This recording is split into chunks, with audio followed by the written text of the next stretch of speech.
لا إله إلا الله لا إله إلا الله لا إله إلا الله يا رسول الله محمد رسول الله يا حبيب الله.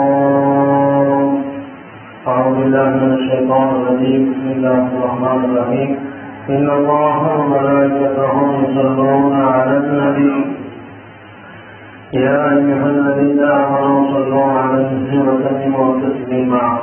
اللهم صل على سيدنا وشفيعنا وحبيبنا ومولانا محمد وعلى آل سيدنا ونبينا ومولانا محمد وبارك وسلم عليه فصل على جميع الأنبياء والمرسلين وعلى كل منهم وصحبهم أجمعين. ومن يؤمن بالله لا حول ولا قوة إلا بالله العلي العظيم. سبحانك لا علم لنا إلا ما علمتنا إنك أنت العليم الحكيم. புனிதமான இந்த இடத்தில் நம்மை எல்லாம் ஒன்று திரட்டி நல்ல விஷயங்களை சொல்வதற்கும் அதை கேட்பதற்கும் வாய்ப்பளித்த எல்லாம் வல்ல அல்லாஹ்வை போற்றி புகழ்ந்தவனாக என்னுடைய தோன்றுகின்றேன். அல்ஹம்துலில்லாஹ் சும்ம அல்ஹம்துலில்லாஹ். கண்ணியமானவர்களே, உலகத்தில் படைக்கப்பட்ட எல்லா படைப்புகளும் ஒரு நாள் மரணம் என்ற விஷயத்தை சுவைத்தே ஆக வேண்டும் என்று குர்ஆன் பேசுகின்றது. எந்த படைப்பாக இருந்தாலும் அல்லாஹ்வை தவிர எல்லா படைப்புகளும் ஒரு நாள் மரணித்து ஆக வேண்டும் என்பதுதான் இந்த உலகத்தின் நியதி. நித்திய ஜீவன் அல்லாஹ் மட்டும்தான்.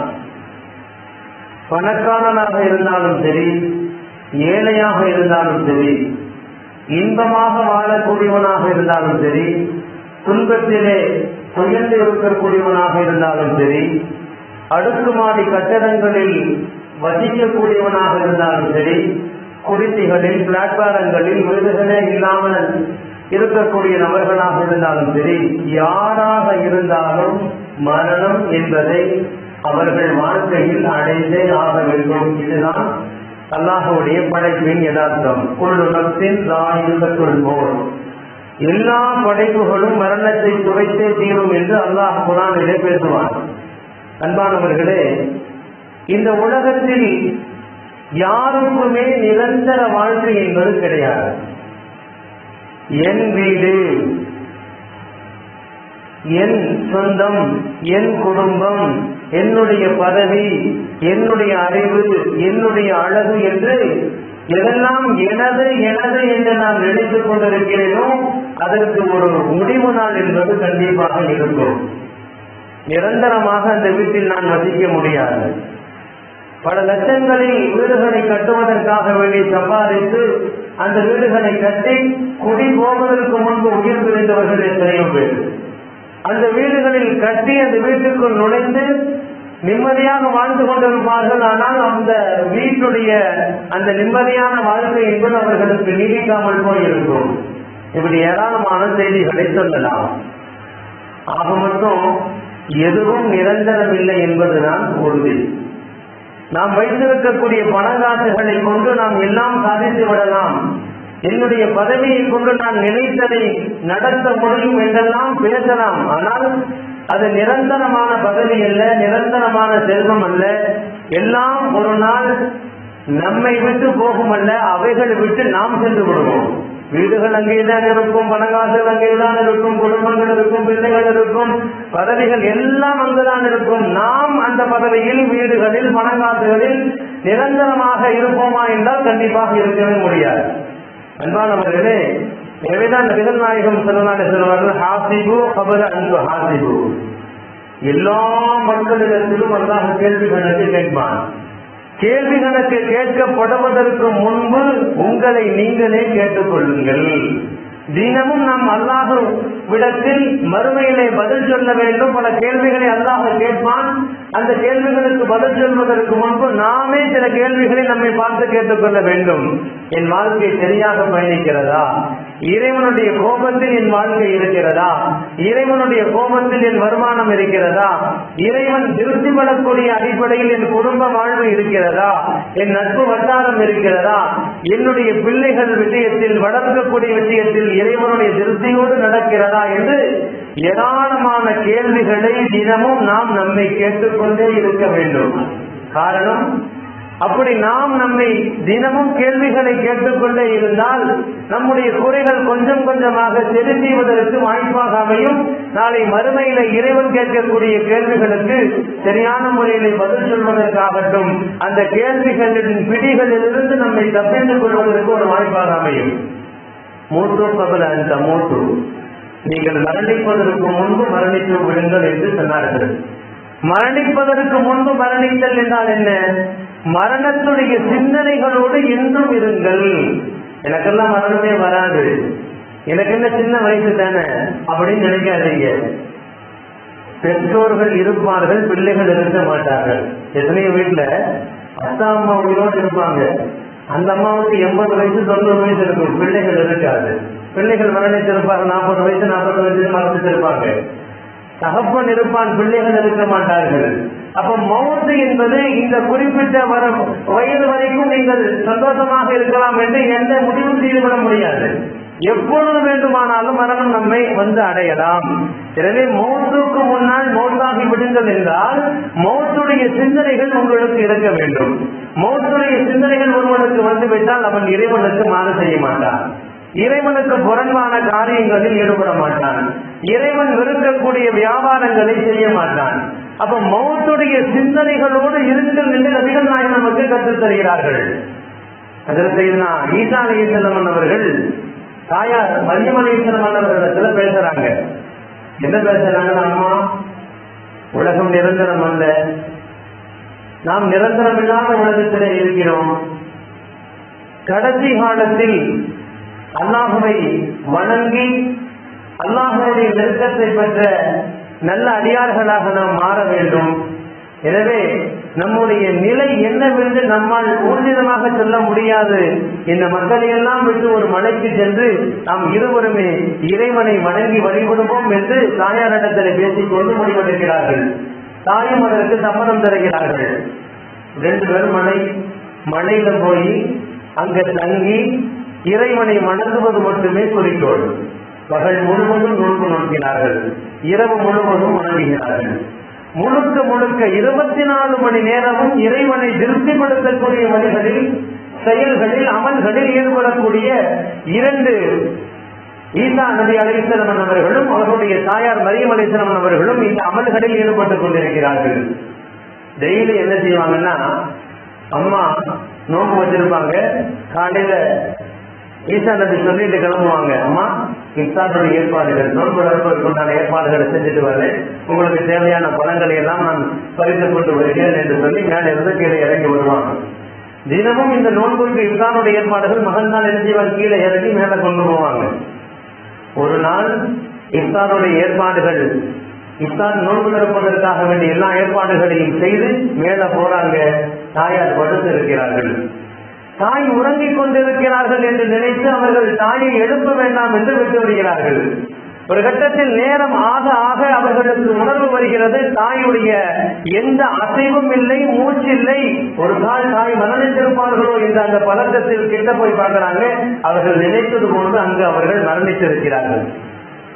மழையில யாருடைய தொடர்பும் வேண்டாம், இறைவனுடைய தொடர்பு மட்டும் போதும், இறைவனை திருப்திப்படுத்தக்கூடிய வாழ்க்கையை வாழுவோம் என்று சென்ற மரியம் அலைஹிஸ்ஸலாம் அவர்கள் மழையிலேயே மௌத்தாகி விடுகிறார்கள். எல்லா காரியம் முடிந்த பிறகு அல்லாஹ்ட்ட ஈசா நபி அனுமதி கேட்கிறாங்க. என்ன அனுமதி கேட்கிறாங்கன்னா, யா அல்லாஹ், என் தாயிடத்தில், கபரில் அடக்கப்பட்ட அந்த தாயிடத்தில் பேசுவதற்கு எனக்கு அனுமதி கொடு. அல்லாஹ் அனுமதிக்கின்றார். தாயை அடக்கிறார்கள். தாயை அடக்கிறார்கள். கபரில் இருந்து இறைவனுடைய அனுமதியோடு பதில் வருகிறது, அன்பு மகனே கேளுங்கள், என்ன கேட்க போகிறீர்கள் என்று கபரிலிருந்து தாய் கேட்கிறார்கள். அப்ப ஈசா நபி கேட்டாங்க, அம்மா உங்களுடைய இறுதி நேரம் எப்படி இருந்தது, உங்களுடைய உயிர் பிரிந்த அந்த தருணத்தை பற்றி சொல்லுங்கள் என்று ஈசா அலைஹிஸ்ஸலாம் கேட்கின்ற பொழுது மரியம் அலைஹிஸ்ஸலாம் சொல்லுவாங்க, நீ இஃப்தாருடைய ஏற்பாடு செய்வதற்கு அதிகீழ இறங்கி போன அந்த சமயத்துல மனித சஞ்சாரமே இல்லாத அந்த இடத்தில் திடீரென்று ஒரு உருவம் வந்தது. நான் அந்த உருவத்தை பார்த்து கேட்டேன், நீ யார் என்று கேட்டேன். நான் உன்னுடைய உயிரை வாங்க வந்த மலக்கு என்று சொன்னார்கள். அப்ப நான் உங்கள்கிட்ட சொன்னேன், இறைவன் என் உயிரை கேட்கிறானா? ஆம், இறைவன் உங்கள் உயிரை கேட்கிறான். அப்போ ஒரே ஒரு விஷயத்தை மட்டும் அந்த மலக்கிடத்துல சொன்னேன், கொஞ்சம் காலம் தாமதியுங்கள். என் மகன் இஃப்தாருடைய ஏற்பாடுக்காக வேண்டி கீழே சென்றிருக்கிறான். என் மகன் மேலே வந்த பிறகு ஒரே ஒரு தடவை என் மகனை பார்த்து விடுகிறேன், அதற்கு பிறகு என் ரூவை வாங்கிக் கொள்ளுங்கள் என்று மலக்கிடத்திலே நான் சொன்னேன். ஆனால் அவர் சொன்னார், இறைவன் அப்படியெல்லாம் எனக்கு அனுமதி கொடுக்கவில்லை. ஒரு மூச்சு உள்ளே இழுத்து விட்டால் அந்த இழுத்த மூச்சோடு உயிரை வாங்க வேண்டும் என்று இறைவன் முடிவெடுத்து விட்டால் ஒரு மூச்சை வெளியே விட முடியாது. இது என்னுடைய ரூல்ஸ். இறைவன் எனக்கு தந்த அனுமதி இது மட்டும்தான். தாமதித்தல் என்பது எனக்கு இறைவன் கொடுத்த அனுமதி அல்ல. ஒரு நொடி முந்தவும் செய்யாது, பிந்தவும் செய்யாது. அவர்கள் சொன்னார்கள், மரியம் அலைஹிஸ்ஸலாம், இல்லை, என் மகனை பார்த்துக் கொள்கிறேன் ஒரு தடவை. இல்லை இல்லை அம்மா, இறைவன் எடுத்த முடிவு என்று சொல்லி என் உயிரை அவர் வாங்கிவிட்டார் என்று ஹஜ்ரத் மரியம் அலைஹிஸ்ஸலாம் அவர்கள் மகனார் ஈசா நபியிடத்திலே சொல்வார்கள். செய்தி ஒன்றுதான், இறைவன் கொடுத்த இந்த உயிர் எப்பொழுது வேண்டுமானாலும் பிரியலாம். பிரியக்கூடிய அந்த தருணத்தில் கால அவகாசம் கேட்க முடியாது. எனக்கு இன்னென்ன வேலைகள் பொறுப்புகள் எல்லாம் இருக்கிறது என்று நாம் அவர்களிடத்தில் வாதாட முடியாது. எப்பொழுது இந்த உயிர் பிரியும் என்று இறைவன் எழுதி வைத்திருக்கிறானோ அந்த நேரத்தில் ஒரு நொடி முந்தவும் செய்யாது, பிந்தவும் செய்யாது. அந்த நேரத்தில் அவர்கள் தங்களுடைய வேலைகளை பர்ஃபெக்டா செஞ்சு முடிச்சுட்டு போயிடுவாங்க. நமது உயிரை அவர்கள் வாங்கிக் கொள்வார்கள் என்பதுதான் நிதர்சனம். அன்பானவர்கள், அல்லாம தப்தாலி சொல்லுவாங்க, ஒரு மலை பிரதேசத்துல மலையில ஒருத்தர் பஸ்ஸை ஓட்டிட்டு போறாரு. கொஞ்சம் குறுகலான பாதை, வளைந்து வளைந்து போக வேண்டும். அந்த நெருக்கடியான குறுகலான அந்த பாதையில் திடீரென்று பஸ்ஸை ஓட்டக்கூடிய டிரைவர் என்ன செஞ்சாரு, பஸ்ஸை நிப்பாட்டிட்டாரு. எல்லா மக்களும் கேட்கறாங்க, ஏன் நிக்கிறீங்க இந்த நேரத்தில், இந்த இடத்துல நிக்கிறது ஆபத்தாச்சு, ஏன் நிக்கிறீங்க? அவர் சொன்னாங்கம்மா, இல்ல ஒருத்தர் வர்றாரு, பெரியவர் ஒருத்தர் வர்றாரு, அவருக்காண்டி நின்றாங்க. எல்லாம் எட்டு பாக்குறாங்க, ஒருத்தரும் தெரியல. அவர் சொல்லி கொஞ்ச நேரத்துல அந்த டிரைவருடைய உயிர் அங்கே பிரியப்படுகிறது. டிரைவருடைய ரூபம் போயிடுச்சு. அவர்தான் எல்லாத்துக்கும் வழங்குது, உயிரை வாங்கக்கூடிய வழக்கு இவருடைய உயிரை வாங்குவதற்காக வந்திருக்கிறார். இவருடைய பார்வையில் அல்லாஹ் காண்பித்திருக்கிறான். என்ன ஒரு ஆச்சரியம், அவர் அந்த இடத்தில் பஸ்ஸை நிப்பாட்டியதால் அவருடைய ஒரு உயிர் மட்டும் போச்சு, இல்லாட்டி எல்லா உயிரும் போயிருக்கும். அப்ப இறைவனுடைய நாட்டம் என்ன, அந்த பஸ்ஸில் பயணிக்கக்கூடிய எல்லோருடைய உயிரும் அந்த நேரத்தில் வாங்கக்கூடாது. இவர் மட்டும்தான் உயிர் பிரிவதற்கு உண்டான அந்த நேரம் முடிந்து விட்டது என்று சொல்லி அந்த நேரத்தில் அவர் பஸ்ஸை நிப்பாட்டுகிறார். யாரோ அவருடைய கண்களுக்கு தெரிகிறார், மக்கள் எல்லாம் கேட்கிறார்கள், அதற்கு பதில் சொல்கிறார். சொல்லிய சில நேரத்தில் உயிர் பிரிந்து விடுகிறது. அப்ப இறைவன் கொடுத்த இந்த உயிர் என்பது நிச்சயம் அல்ல. யாருக்கு மரணமே வராதுன்னா, யார் இந்த உலகத்தில் பிறகு வெள்ளியோ அவர்களுக்கு மரணமே வராது. யாரெல்லாம் பிறந்து விட்டோமோ கண்டிப்பாக மரணம் என்பது நிச்சயம். மரணம் இல்லாத வாழ்க்கை யாரும் சொல்லிவிட முடியாது. எந்த இடத்தில் எந்த நேரத்தில் ஒருவர் மரணிப்பார் என்பதை இறைவன் முடிவு செய்தது. அந்த முடிவின் அடிப்படையில் கண்டிப்பாக அது ஆகாயமாக இருந்தாலும் சரி, கடல் வழி மார்க்கமாக இருந்தாலும் சரி, காடுகளாக இருந்தாலும் மலைகளாக இருந்தாலும், எங்கு ஒருவருடைய உயிரை வாங்க வேண்டும் என்று இறைவன் எழுதிவிட்டானோ அந்த இடத்தில் தான் உயிர் பிரிக்கப்படும். சுலைமான் நபியுடைய காலத்துல ஒரு மந்திரி இருந்தாரு. அந்த மந்திரி சுலைமான் நபியுடைய காலத்துல சுலைமான் நபிக்கு பக்கத்துல உட்கார்ந்து இருக்கிறாரு. அந்த நேரத்துல ஒருத்தர் வர்றாரு, புதுசா ஒரு நபர் உள்ள வர்றாரு. உள்ள வந்ததுமே இந்த மந்திரி அந்த புதிதாக வந்த நபரை பாக்குறாரு. வந்த நபர் இந்த மந்திரியை கொஞ்சம் முறைச்சு பாக்குறாரு. சுலைமான் நபிகிட்ட கேட்டாங்க, யாரு ஒரு புதுசா பக்கத்துல வந்திருக்கா, யாரு? அவர் உயிர் வாங்குற மலக்குப்பா, உயிரை வாங்கக்கூடிய மலக்கு வந்திருக்காரு.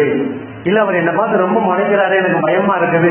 உங்களுக்கு தான் எல்லாம் காற்றை வசப்படுத்தி கொடுத்திருக்கானே, ஏதாவது ஒரு மூலையில என்னை தள்ளி போட்டுருங்க அப்படின்னு சொல்லி ஹதீஸ்ல வந்தது.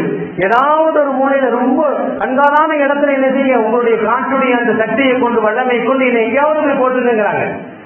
அதே மாதிரி சுலைமான் நபி அந்த மந்திரியுடைய ஆசைக்காக எழுதினாங்க. கொஞ்சம் தூரமா சொல்லப்படுகிற இந்தியா என்று சொல்லப்படுகிறது. வெகு தூரத்தில் என்ன செய்யப்படுறாங்க, அந்த காற்றின் மூலமாக கொண்டு செல்லப்படுகிறார். அடுத்த நாள் இந்த மலக்கு வந்த சுலைமான் நபியுடைய மஜ்லிஸ்ல சபையில வந்து உட்கார்றாங்க. சுலைமான் நபி கேட்டாங்க, நேற்றையப்பா அவரை பார்த்து ரொம்ப முறைச்சு, அவர் ரொம்ப வயசு போயிட்டாரு. அப்ப அந்த மலக்கு சொன்னாங்க, நம்ம இல்ல நான் வந்தது துஹாவுடைய நேரம், ஒரு 11 மணிக்கு உங்க சபைக்கு வந்தேன். ஆனா அல்லாஹ் என்ன முடிவெடுத்திருக்கான்னா, இந்தியால லொஹருக்கு பின்னாடி இவருடைய உயிரை வாங்கணும்னு எழுதி வச்சிருக்கான். ஆனா இந்த மனுஷன் இருக்கிறது இங்க லுஹா 11க்கு இங்க இருக்காரு, 1 மணிக்கு அங்க உயிரை வாங்கணும். எனக்கு ஒன்னும் புரியல, எப்படி நான் உயிரை வாங்க போறேன்னு தெரியல. அந்த ஆச்சரியத்துல அவரை நான் பார்த்துட்டே இருந்தேன். ஆனா என்ன தெரிய வச்சீங்கன்னா, நான் இந்தியால அவருடைய உயிரை வாங்கக்கூடிய இடத்திற்கு நான் போறதுக்கு முன்னாடி அவர் அந்த இடத்துல இருக்கிறார். அப்ப எந்த இடத்தில் ஒருவருடைய உயிர் வாங்கப்படுமோ அந்த இடத்திற்கு எல்லாம் கொண்டு போயிடுவான்.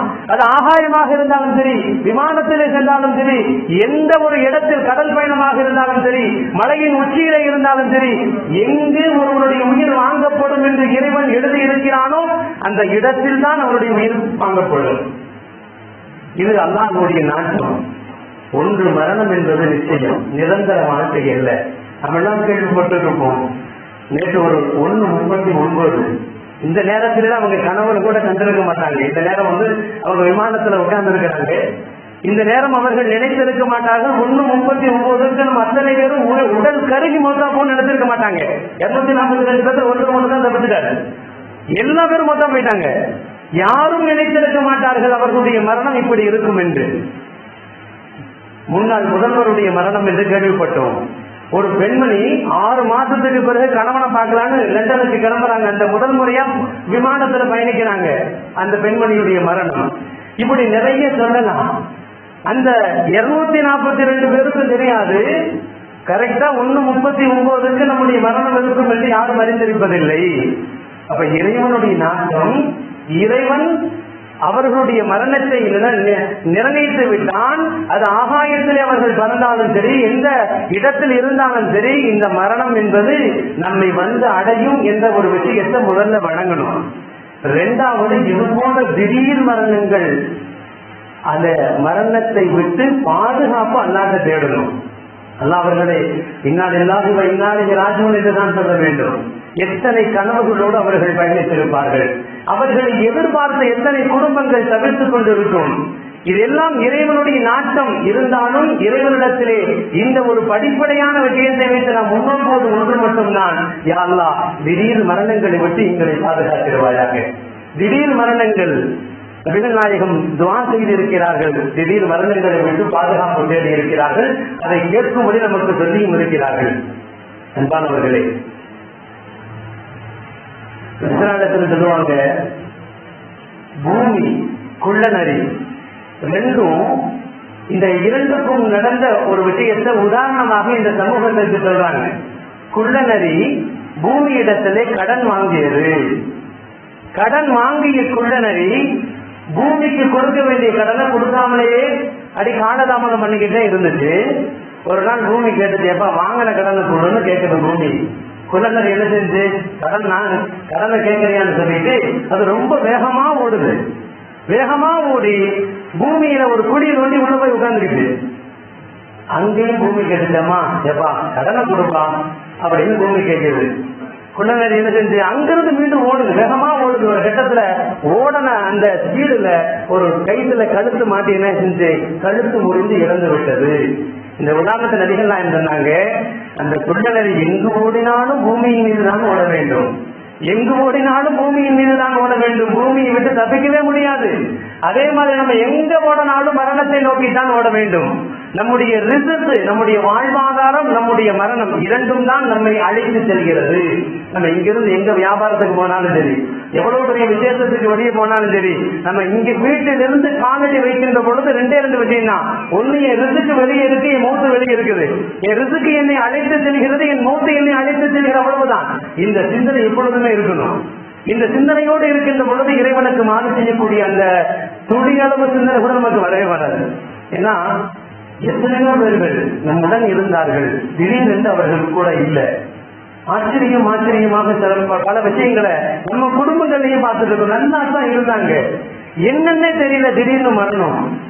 இப்ப உள்ள காலத்துல வயசெல்லாம் சொல்ல முடியாது. 70 வயசு 80 வயசு அப்படிலாம் இல்ல. எந்த வயசா இருந்தாலும் என்ன மரணம் என்று தெரியல. வருஷத்துக்கு பார்த்தா ஹார்ட் அட்டாக்ங்கிறாங்க. அவருக்கு அந்த மாதிரி எந்த சிம்டமும் இருந்ததே கிடையாது. அப்ப என்ன விளங்கணும்னா, வாழ்வாதாரம் மரணம் இந்த இரண்டும் தான் நம்மை அழைத்து செல்கிறது. இங்க நல்லா இருப்பாரு, ஆஸ்பத்திரி எல்லாம் போயிருப்பாங்க, அங்கேயும் ஓரளவுக்கு காப்பாற்றலாம் அப்படிலாம் முடிவு பண்ணிருப்பாங்க. ஒரு கட்டத்துல முடியாதுன்னு டாக்டர் சொல்லுவாங்க. அந்த இடத்துல அல்லாஹ் ரூஹ் வாங்க பிரியப்படல. நீ வண்டியில ஏறி வாகனத்துல வரும்போதுதான் ஒரு ரூஹ் பிரியணும்னா என்ன செய்வாங்க? அந்த மாதிரி ஏற்பாடுகள் அல்லாஹ் செஞ்சிருவான். ஆஸ்பத்திரியில மரணிக்க வேண்டிய சூழல் ஏற்பட்டா அங்கதான் ரூஹ் வாங்கப்படும். வாகனத்தில் இருந்தால் அங்கதான் ரூஹ் வாங்கப்படும். அப்ப மரணம் என்பது நிச்சயம். அது எந்த நேரம் என்று யாருக்கும் தெரியாது. இந்த விமான விபத்து இன்று மட்டுமல்ல, பல தடவை இந்த விமான விபத்துகள் நடந்து கொண்டுதான் இருக்கிறது. வரலாறுகளை பார்க்கிறோம் அன்பானவர்களே. அப்ப இதுவெல்லாம் நமக்கு எதை படிப்பனையாக தருகிறது என்று சொன்னால், மரணம் என்பது நிச்சயம் ஒன்று. இரண்டாவது, அந்த மரணம் நமக்கு நிம்மதியான மரணமாக இருக்க வேண்டும். திடீர் மரணங்களாக இல்லாமல் இருப்பதை அல்லாஹ்விடத்தில் நம்ம என்ன செய்ய பிரார்த்திக்க வேண்டும். ஏன்னா மௌத்து 2 வகை. அந்த மௌத்தான அந்த நபர் இருக்காரு, நல்லவரா இருப்பார் அல்லது கெட்டவரா இருப்பார். நல்லவரா இருந்தா ஹதீஸ்ல வருது, கத்திமூனி கத்திமூனி, நல்ல மையத்தாக இருந்தால் என்ன சீக்கிரம் கொண்டு போகணும் சொல்லுமாமா. என்ன சீக்கிரம் கொண்டு போங்க, நான் சொர்க்கத்தை பார்க்கணும், சொர்க்கத்துடைய அந்த நறுமணங்களை நுகரணும் அப்படின்னு சந்தோஷமா அந்த மையத்து இருக்குமாமா. கத்திமூனி கத்திமூனி, அந்த மௌத்து சொல்லணும், என்ன சீக்கிரமா அடைக்கிறீங்கப்பா, போதும் இந்த உலகத்துல வாழ்ந்தது அப்படின்னு அந்த மௌத்து என்னை விரைவாக என்னை கபருக்கு கொண்டு போகணும்னு சொல்லுமா. கெட்ட மௌத்தாக இருந்தால் அந்த மையத்து கெட்ட தீங்கு செய்யக்கூடிய சௌபாவுடைய பாக்கியம் கிடைக்காத மௌத்தாக இருந்தால் சொல்லுமா, இந்த சொல்லுங்க போனி என்னை எங்கப்பா தூக்கிட்டு போறீங்க, என்னை அப்படியே விட்டுங்களே அப்படின்னு அந்த மௌத்து அழுகுமா. அப்ப அல்லாஹ்விடத்தில் நாம் துஆ செய்ய வேண்டியதுதான். நாம் மரணிக்கின்ற பொழுது கத்திமூனி கத்திமூனி என்று சொல்ல வேண்டும். என்னை விரைவாக சொர்க்கத்திற்கு அழைத்து செல்லுங்கள், சொர்க்கத்துடைய அந்த நறுமணங்களை நுகர வேண்டும், சொர்க்கத்துடைய எல்லா விதமான விஷயங்களை நாம் பார்க்கணும்னு சொல்லணும். சொன்னோம் அவங்களுடைய மரண நேரத்துல இது நபிமார்களுக்கு மட்டும் விதிவழக்கு. வேற யார்த்தையும் எல்லாம் அனுமதி எல்லாம் கேட்க மாட்டான். இந்த நேரத்துல 1:30 ஒருத்தர் மரணம்னா வந்த உடனே அந்த 1:30 தூக்கிட்டு போயிட்டே இருப்பாங்க. நபிமார்களுக்கு அப்படி எல்லாம் அனுமதி கேட்பார்கள். அனுமதி கேட்டு அந்த நபிமார்கள் அனுமதி கொடுத்தால்தான் உயிர் வாங்கப்படும். இது நபிமார்களுக்கு கொடுத்த சலுகை. அதில் செய்தனா முஹம்மது ரசூலுல்லாஹி ஸல்லல்லாஹு அலைஹி வஸல்லம் அவர்களுடைய உயிரை வாங்குவதற்கு ரபீஉல் அவ்வல் 12 திங்கட்கிழமை காலையிலே அந்த வழக்கு வந்து கேட்பார்கள். வந்து நின்றதுமே சலாம் சொன்னதுமே நபிகள் நான் சொல்லுவாங்க, என்ன சும்மா பார்க்க வந்தீங்களா, என் உயிரை வாங்க வந்தீங்களா, என் ரூபை எடுக்க வந்தீர்களா? சொன்னார்கள், நாங்கள் உங்களை பார்க்கத்தான் வந்தோம், நீங்கள் அனுமதித்தால் உங்கள் உயிரை எடுத்து செல்வோம், நீங்கள் அனுமதித்தால் உங்கள் உயிரை எடுத்து செல்வோம். நபிகள் நாயகம் சொன்னாங்க, ஜிப்ரீலை அழைத்து வாருங்கள், ஜிப்ரீலை நான் பார்க்க வேண்டும், ஜிப்ரீலை அழைத்து வாருங்கள். ஜிப்ரீல் வருகிறார்கள். சொன்னார்கள், பஷீர் ஜிப்ரீல், ஜிப்ரீல் சுப செய்தி சொல்லுங்கள், ஜிப்ரீல் சுப செய்தி சொல்லுங்கள். இப்ப ஜிப்ரீல் சொன்னாங்க, நாயகமே மலக்குமார்கள் எல்லாம் உங்களை வரவேற்க தயாராக இருக்கிறார்கள், சொர்க்கமெல்லாம் அலங்கரித்து உங்களுடைய வருகைக்கு எதிர்பார்த்துக் கொண்டிருக்கிறது, எல்லாம் உங்களுடைய வருகை எதிர்பார்த்து இருக்கிறார்கள் என்று சொன்ன பொழுது நபிகள் பஷீர் யா ஜிப்ரீல், ஜிப்ரீல் சுபசெய்தி சொல்லுங்கள், ஜிப்ரீல் சுபசெய்தி சொல்லுங்கள். 3 முறை சொன்னாங்க. ஜிப்ரீலுக்கு அப்பதான் புரியுது, இல்ல நபிகள் நாயகம் சொர்க்கத்தை பத்தி கேட்கல, இந்த உம்மத்தை பத்தி கேட்கிறாங்க, இந்த உம்மத்துடைய சுபசெய்தி கேட்கிறாங்க. ஜிப்ரீல் சொன்னார்கள், நாயகமே இந்த உம்மத், குறிப்பாக உங்களுடைய உம்மத் எல்லோரும் சொர்க்கம் சென்ற பிறகுதான் மற்ற உம்மத்துகளுக்கு அல்லாஹ் சொர்க்கத்தை நசீபாக்குவான் என்ற சுபசெய்தி சொன்ன பிறகுதான் நபிகள் நாயகம் அனுமதி கொடுத்தார்கள், என் உயிரை நீங்கள் பறித்துக் கொள்ளலாம். இறுதி கட்டத்திலும் கூட இந்த உம்மத்தின் மீது அலாதியான அன்பு வைத்தவர்கள் முஹம்மது ரசூலுல்லாஹ். இன்னக மையத்துன் வ இன்னஹும் மையத்துன், நபியே நீங்களும் ஒரு நாள் மரணிப்பீர்கள், அவர்களும் ஒரு நாள் மரணிப்பார்கள் என்று அல்லாஹ் சொல்கிறான். மரணம் என்பது நிச்சயம். அந்த மரண நேரத்தில் நல்லவர்களாக நாம் இருக்க வேண்டும். நம்மை தூக்கி செல்லக்கூடியவர்கள் சந்தோஷமாக நம்மை தூக்கி செல்ல வேண்டும். நம்மை அடக்கக்கூடிய நேரத்தில் நமக்காக கண்களில் வந்து கண்ணீரை கொள்ள வேண்டும். நாம் மரணித்த பிறகு நமக்காக வேண்டிய குர்ஆனை ஓத வேண்டும். நமக்காக வேண்டிய துஆக்கள் செய்யக்கூடிய பிள்ளைகளை நாம் வளர்க்க வேண்டும். இதுதான் உண்மையான யதார்த்தமான வாழ்க்கையின் அடையாளம் அல்ல. அப்படிப்பட்ட பாக்கியசாலிகளாக நம் அனைவர்களும் நாட்கள் புரிவானாக. வாசல் தவானா அல்ஹம்துலில்லாஹ்.